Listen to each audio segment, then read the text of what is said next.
Naglalakad ang apat na magkakaanak sa gilid ng Carlos Palanca Street sa Quiapo, Maynila nang mabangga sila ng humaharurot na tricycle.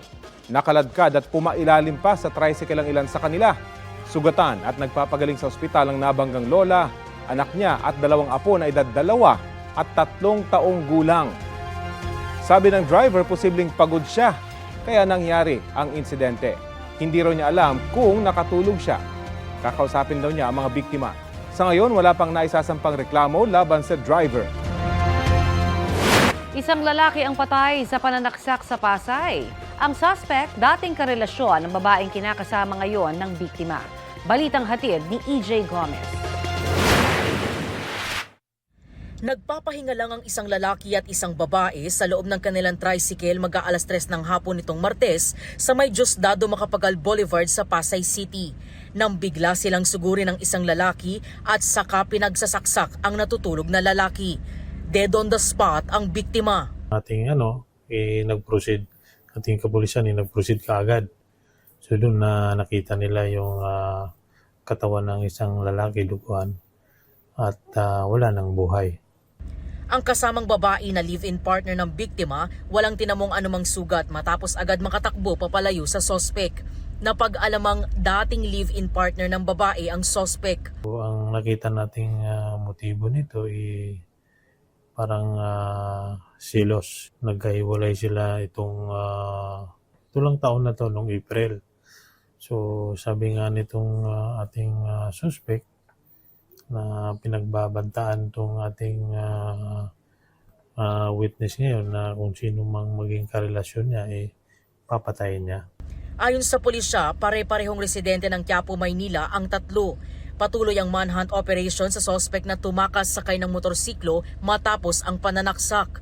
Hindi nagbigay ng pahayag ang babaeng nakaligtas sa insidente. EJ Gomez, nagbabalita para sa GMA Integrated News. Suportado ng ilang ahensya ng gobyerno na i-ban na ang Pogo sa bansa. Itinanggi naman ng mayor ng Puerto Galera sa Oriental Mindoro na may Pogo sa kanilang lugar kasunod ng Sinalakay Roong Resort na may mga panggamit pang pangsugal. Balitang hatid ni Tina Panganiban Perez. Gabi ng Sabado nang matunto ng NBI Mimaropa ang target na resort sa Barangay Sinandigan, Puerto Galera, Oriental Mindoro. Tumambad ang slot machines, mahjong at baccarat tables, mga baraha at chips. Walang naaktuhang nagsusugal pero 40 dayuhan ang nadatnan. May nakita ring mga laptop at SIM cards. Nakapagtataka, parang natipok na yung operation dahil wala mga tao not only the owner. Nakapagtataka na wala man lang tao doon sa poolside, bar. Usually, yan yung mga tambayan nila. Ayon sa NBI Mimaropa, eksklusibo ang resort sa mga dayuhan na kinabibilangan ng mga Chinese. 2019 ito binuksan at pag-aari umano ng isang dayuhan na tumangging magbigay ng pahayag. I don't have any comment. I don't have his name on. He is a Chinese descent pero nung tininan namin yung passport na sir, American pala siya, national. Sabi ng NBI, iniimbestigahan pa nila ang natanggap na impormasyon na posibleng may illegal na pogo sa loob ng resort. Nanindigan naman ang alkalde ng Puerto Galera na walang pogo sa lugar. May business at mayor's permit din daw ang mismong resort. Pero ang umano'y gambling materials, walang kaukulang papeles. We don't allow that kind of ng mga illegal na mga activity. And then sabi ko, anong mga nahuli? Mga mahjong table daw. Sabi ko, alam niyo, ang mga resort talagang meron niyang ping-pongs, table tennis, mahjong, as a part ng recreation ng mga guests. Cannot deny or ascertain yung din ni Mayor kasi nga as of now, hindi pa natin napatunayan niya na pogo nga talaga yung mga nandun. Mainit ngayon ang issue sa mga pogo dahil sa mga ulat na mga krimeng nangyari umano sa loob ng ilan sa mga ito. There are more gross videos na hindi na po namin sinasama dahil hiniwa-hiwa ho yung puwit nun tapos nilagyan ng ketchup na maanghang. This is their playground now and they can do whatever they want. Nag-i-import na sila yung mga it's either retired military from other countries or some are retired policemen. That will explain why We have military uniforms and military and police uniforms doon po sa mga pogo hubs na nire-raid natin. They have prostitution inside, they have KTVs inside, they have doctors inside, they have pharmaceuticals inside. Groceries. Yun lang nga, pag hindi ka nakakabayad at ayaw mong magbayad at ayaw mong gawin yung pinagagawa nila or siguro hindi ka po nakaka-comply sa kote nila, then you will be subjected to tortures. Sa ilalim ng batas ng China, bawal sa mga Chinese citizen ang anumang uri ng sugal, kabilang ang online at overseas gambling. Mismong Chinese embassy na nga ang umapela noon sa Pilipinas, iban na ang mga pogo. Isa yan sa mga basehang pinunto sa isang open letter kay Pangulong Bongbong Marcos para kanselahin ng PAGCOR ang lisensya ng mga pogo na ang customer ay mga taga-mainland China. Bawal din daw sa regulasyon ng PAGCOR na magbigay ng license sa pogo na accessible sa mga lugar kung saan bawal ang online gaming. Somebody is making a lot of money. But we've got to stop it. Linuloko natin sarili natin. And if you are the president, this is the moment, this is the specific circumstance that the president should step in. Kasi yung mga tao sa baba, now PAGCOR is under the office of the president. He has to stop it. Sinusubukan pa ng GMA Integrated News na makuha ang panig ng Malacanang tungkol dito.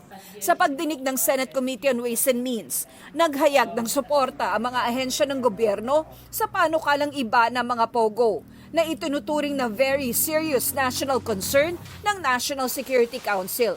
Ayon sa Department of Finance, mahigit 180 billion pesos ang nawawala sa bansa sa isang taon dahil sa negatibong imahe ng mga pogo. Mas malaki kaysa benepisyo nitong aabot lang sa halos 167 billion pesos. We have, for instance, yung foregone investment due to crime. We also have foregone revenues from tourism because basically because of that that negative negative picture of having pogo activities in the Philippines may in fact affect the tourism industry. If we continue the operation of POGOs, there will be a blacklist. No? China would blacklist the Philippines as a tourist destination. And so we estimate that we could lose around 144 billion from this, or 0.8% of GDP in real terms. Ang PAGCOR naman, pabor na i-regulate ang online gambling. Pero hindi nila suportado ang panukalang online gambling ban. If this law that is being proposed will be passed. And in these difficult times that everyone is facing today, I believe 40 billion pesos is a big amount if we will forgo of that set amount. Tina Panganiban Perez, nagbabalita para sa GMA Integrated News. Ito ang inyong Regional TV News. Ihahatid na ni Chris Zuniga ang mga balita ng GMA Regional TV mula po sa Luzon. Chris? Salamat, Connie. Nahulikam ang magkahiwalay na insidente ng pagdanakaw sa Dagupan City at Camarines Sur. Ang mga natangay cellphone at mountain bike. Ang mainit na balita hatid ni CJ Turida ng GMA Regional TV. Huli sa CCTV ang dahan-dahang paglakad ng isang lalaki sa harapan ng isang apartment sa Barangay Poblacion Weste, Dagupan City. Maya-maya pa, mabilis na nabuksan ang gate. Inasok ang bahay at tinangay ang isang mountain bike. Kumukulog kasi nung time na yun, nung gabing yun. Kaya hindi namin naramdaman na nakuha na pala yung bike. Ayon sa may-ari ng bisikleta, bago ang insidente, ilang araw na raw umaaligid ang lalaki kasama ang isang menor de edad. Hindi naman niya akalain na nanakawin ang bike. Aabot sa mahigit 10,000 piso ang halaga ng bike. Patuloy ang investigasyon ng barangay para matukoy ang pagkakakilanlan ng suspect. Business as usual ang mga kumukuha ng dokumento sa Civil Registry System outlet ng Philippine Statistics Authority, Camarines Sur.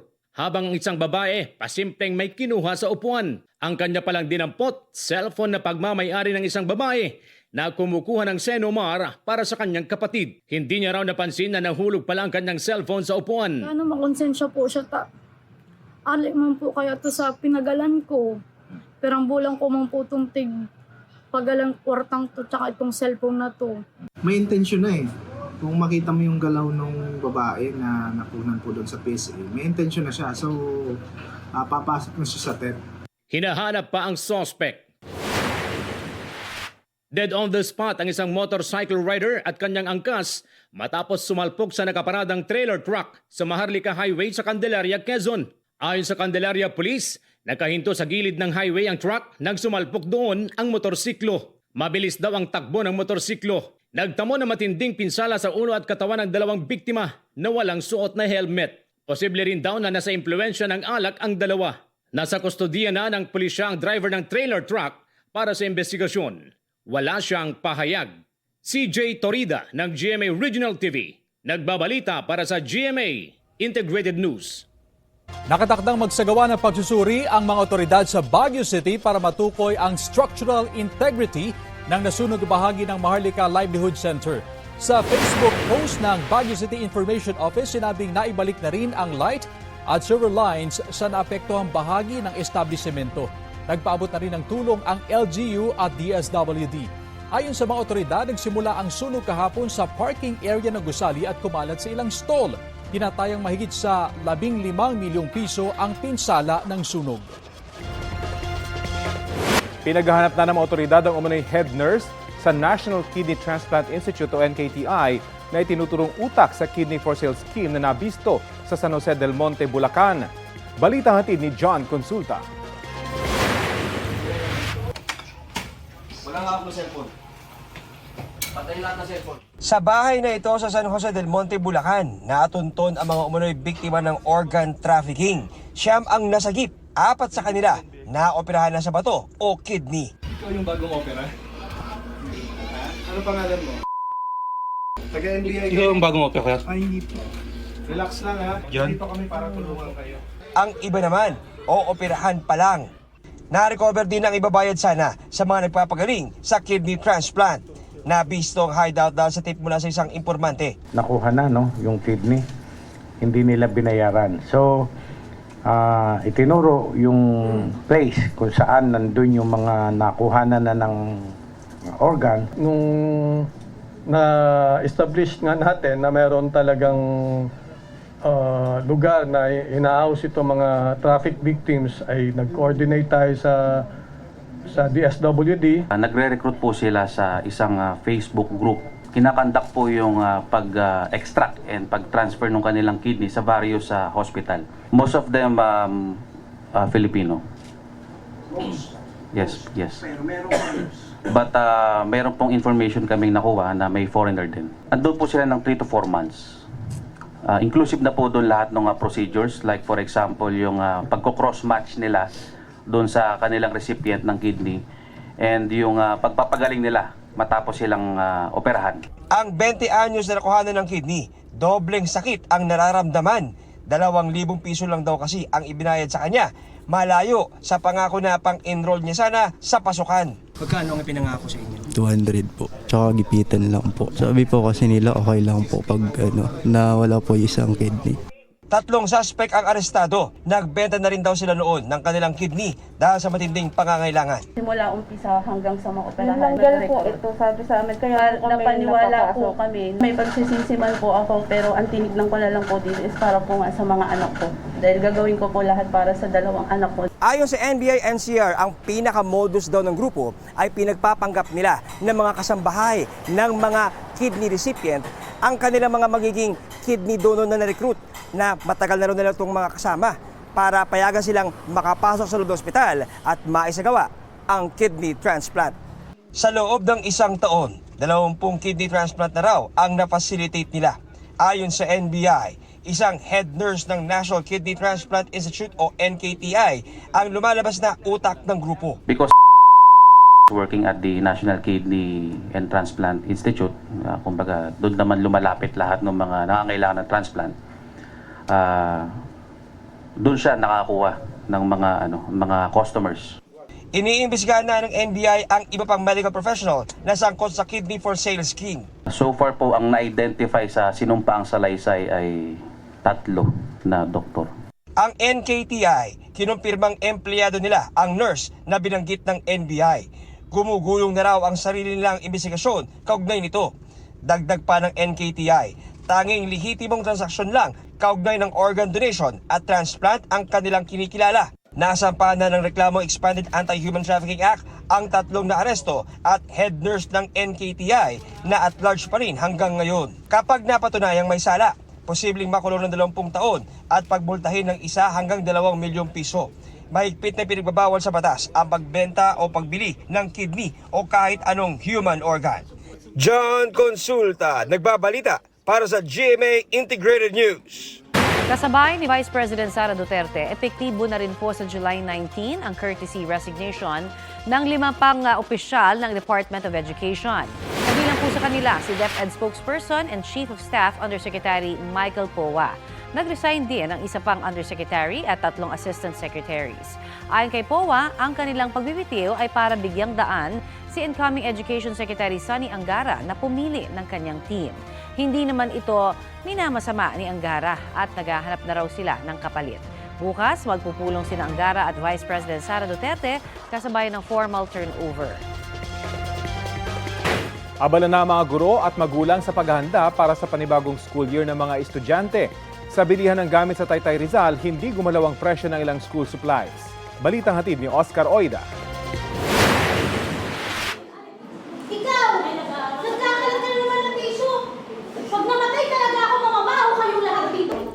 Give si ma'am. Pero hindi yan kung anong acting workshop ha, kundi training na ginagawa ngayon ng mga guro sa Pasig bilang paghahanda sa kanilang ituturo na matatag curriculum. Itong matatag curriculum is still part of the K-12 kasi yung K-12 ka DepEd order talaga in order to respond to the issues and challenges brought about by the K-12.